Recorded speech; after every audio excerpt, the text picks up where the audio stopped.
L'hydrogène est extrêmement abondant sur notre planète, puisque ce corps simple entre dans la composition de l'eau. La combustion de l'hydrogène est non polluante. Elle ne produit que de la vapeur d'eau. Mais ce qui coûte cher, c'est d'extraire l'hydrogène de l'eau. C'est une des raisons pour lesquelles les voitures à hydrogène ne sont pas encore une réalité sur nos routes. Mais il existe déjà un véhicule bien réel celui-là, qui est propulsé à l'hydrogène. C'est un sous-marin.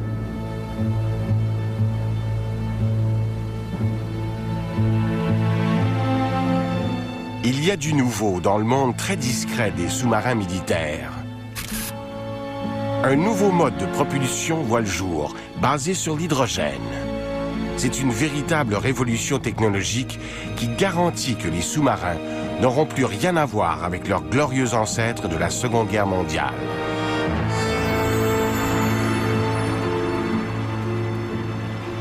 Cet homme est le lieutenant-colonel de l'armée suisse Ludovic Monera.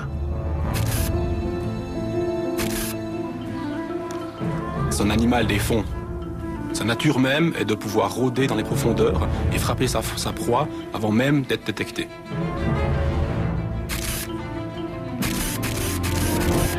Les sous-marins sont un peu comme des animaux. S'ils n'arrivent pas à s'adapter, l'évolution les condamne automatiquement. On a l'exemple du cuirassé qui était le bâtiment principal il y a maintenant un siècle, il y a encore 80 ans, et qui aujourd'hui a entièrement disparu. Le sous-marin, à l'origine, avait avant tout une fonction de combat contre des navires de surface. Aujourd'hui, les missions du sous-marin ne sont plus uniquement celles-là. Le sous-marin doit également être capable de parvenir à acquérir du renseignement, détecter des ondes, écouter des signaux radio, bref, alimenter les différents services de renseignement militaires ou stratégiques d'un pays. Le sous-marin également sert à des opérations spéciales. Il peut remplir des missions de type commando, les déposer près des côtes, acquérir du renseignement, saboter des installations, éventuellement capturer du personnel.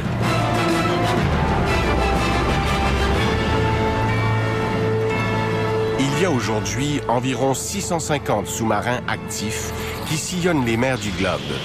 Les sous-marins nucléaires, les seigneurs des mers, qui sont des armes de dissuasion massive.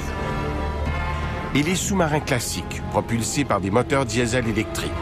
Une technologie beaucoup moins coûteuse que le nucléaire, mais qui présente de nombreux inconvénients. Yannick Le Guyadec a servi pendant 16 ans dans la marine française en tant que sous-marinier. Le principe du sous-marin, c'est de toujours rester discret. Pas être détectable ni par le bruit, ni par la vue, ni par les moyens électroniques actuels. Sur un sous-marin classique, dit classique, à propulsion diesel électrique, on a besoin absolument d'aller chercher l'air au dehors pour faire tourner les moteurs diesel afin de recharger les batteries. Et là, bien sûr, le sous-marin n'est plus furtif.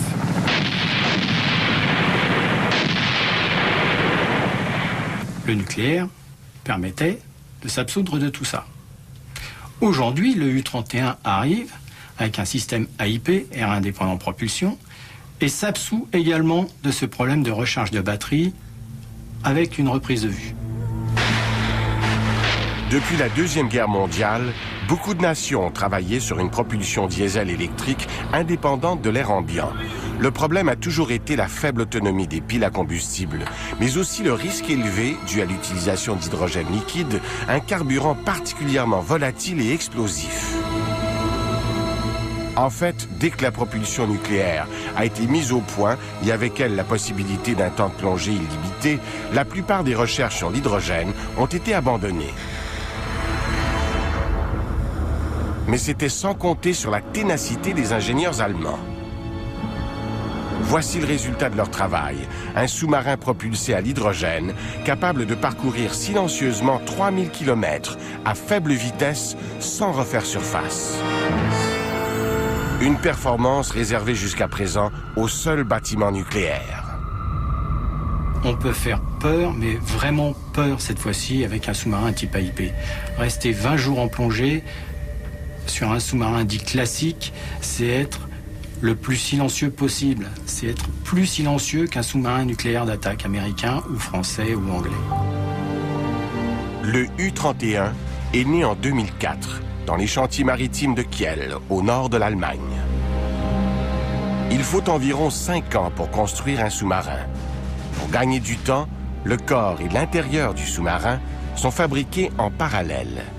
Puis les entrailles sont enchâssées dans ce long cigare de 65 mètres de long. Thiès Tuber a participé à la mise au point des piles à combustible. 20 ans de travail. Ici, on utilise déjà des piles à combustible spéciales.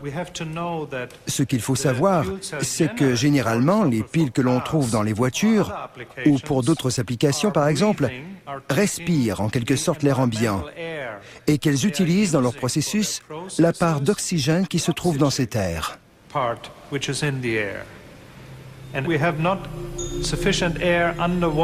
Sous l'eau, il n'y a évidemment pas d'air. Donc, nos piles à combustible utilisent de l'oxygène pur, qui, en combinaison avec l'hydrogène, produit de l'énergie électrique. Si vous utilisez de l'oxygène et de l'hydrogène, alors vous devez être très prudent, très précis et très propre. En fait, c'est un peu comparable à un vaisseau spatial. Cela n'a plus rien à voir avec la construction d'un bateau classique.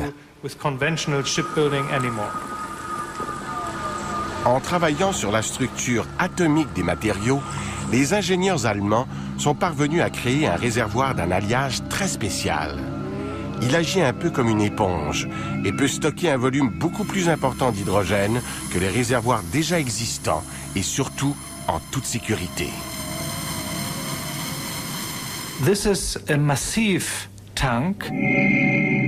C'est un gros réservoir qui est fabriqué dans un alliage de métal qui a la particularité de posséder au niveau atomique de nombreux espaces vides.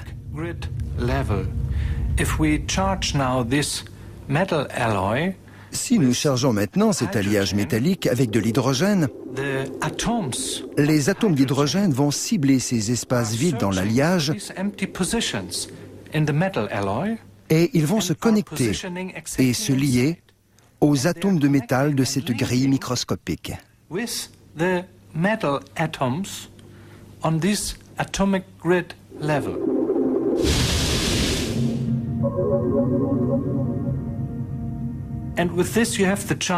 Nous avons ainsi une méthode de stockage de l'hydrogène très sûre, car il n'y a pas de risque lié à la haute pression comme lorsqu'on stocke un gaz. Ainsi, on peut emmagasiner beaucoup plus d'hydrogène que dans un réservoir classique sous forme liquide.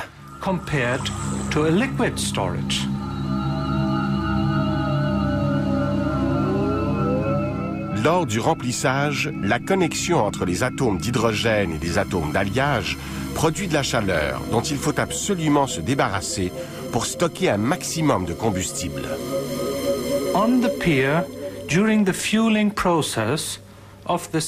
À quai, quand on remplit les réservoirs du sous-marin, il faut évacuer cette chaleur et refroidir les cylindres en utilisant par exemple l'eau du port.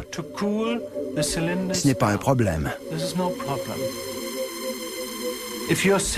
Quand le submersible est en mer et que l'on veut utiliser l'hydrogène pour alimenter les piles à combustible, on doit seulement alors inverser le processus.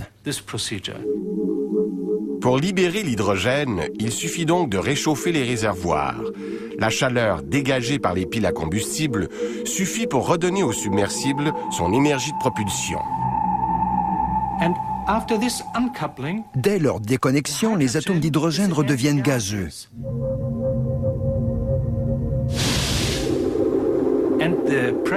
Et la pression envahit le système d'alimentation, rendant ainsi l'hydrogène disponible pour l'alimentation des piles à combustible. Je dois dire que c'est assez génial, surtout utilisé pour les sous-marins. C'est ainsi qu'est né en secret le premier sous-marin de guerre écologique. Jürgen Rohweder est le responsable des communications du constructeur HDW. Quand nous avons choisi de développer ce système de piles à combustible, personne ne parlait de pollution ni d'écologie. Le débat ne faisait que commencer en Allemagne et en Europe. Mais bien entendu, maintenant, tout le monde constate que les piles à combustible sont pour un sous-marin un moyen de propulsion très silencieux. et sans signature thermique.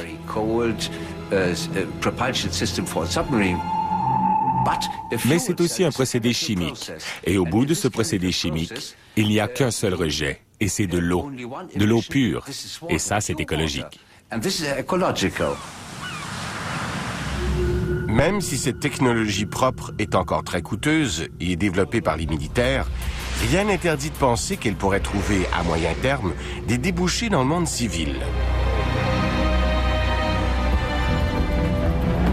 L'industrie automobile se prépare à répondre aux nouvelles exigences environnementales, comme celle de l'État de la Californie, qui a décrété qu'à partir de 2009, les voitures de ses citoyens ne devraient rejeter aucune substance polluante. Les grands constructeurs investissent donc des milliards dans la recherche pour introduire sur le marché, avant cette échéance, des voitures propulsées grâce à des piles à combustible. Si nous vivons aujourd'hui avec des ordinateurs portables, des GPS, l'Internet et que nous utilisons l'énergie atomique, c'est d'abord parce que les militaires ont préalablement et massivement investi dans ces technologies. Il y a donc fort à parier que l'hydrogène suivra le même chemin.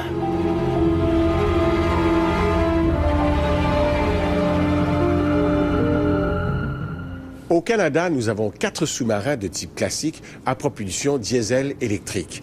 Les militaires canadiens nous indiquent qu'ils s'intéressent aux recherches allemandes sur la propulsion à l'hydrogène. Mais ils soulignent que le Canada n'a pas l'intention d'acheter de nouveaux sous-marins avant une vingtaine d'années.